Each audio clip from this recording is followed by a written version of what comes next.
Hello hi evening అయితే అందరికీ ఏదో ఒక స్నాక్స్ తినాలనిపిస్తుంది. అలా తినాలనిపించిన ఒక్కసారి ఇట్లా ఆనియన్ పకోడీ చేసుకొని తినండి, చాలా బాగుంటుంది.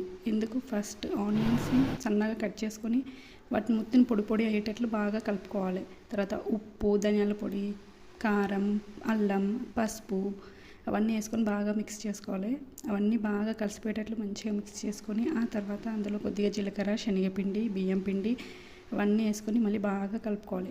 ఆనియన్కున్న వాటర్తోనే అది మొత్తం కలిసిపోయేటట్లు కలుపుకోవాలి. ఆ తర్వాత కలుపుకుంటూనే ఉండాలి. బాగా పిసుకుంటే కలుపుకొని మంచిగా ఆనియన్ తర్వాత పచ్చిమిర్చి, కొంచెం కరివేపాకు అవన్నీ వేసి బాగా కలుపుకోవాలి.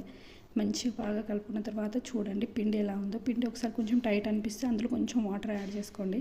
ఆ తర్వాత ఒకసారి బాగా మళ్ళీ కలుపుకొని కడాయి పెట్టుకొని అందులో ఆయిల్ వేసుకొని ఆయిల్ బాగా హీట్ అయిన తర్వాత పకోడీలాగా వేసుకొని అది మంచిగా అటు ఇటు ఒకసారి తిప్పేసుకున్న తర్వాత కొంచెం ఒకసారి చూడండి కలర్ ఇట్లా కొంచెం బ్రౌనిష్ కలర్ అయిందాడే అవి తీసేసి ఒక పక్కకి ప్లేట్లో వేసుకోండి. ఇంకా అంతే, కరకరలాడే ఆనియన్ పకోడీ రెడీ. నచ్చిందా? నచ్చితే ఒకసారి మీరు కూడా ట్రై చేయండి.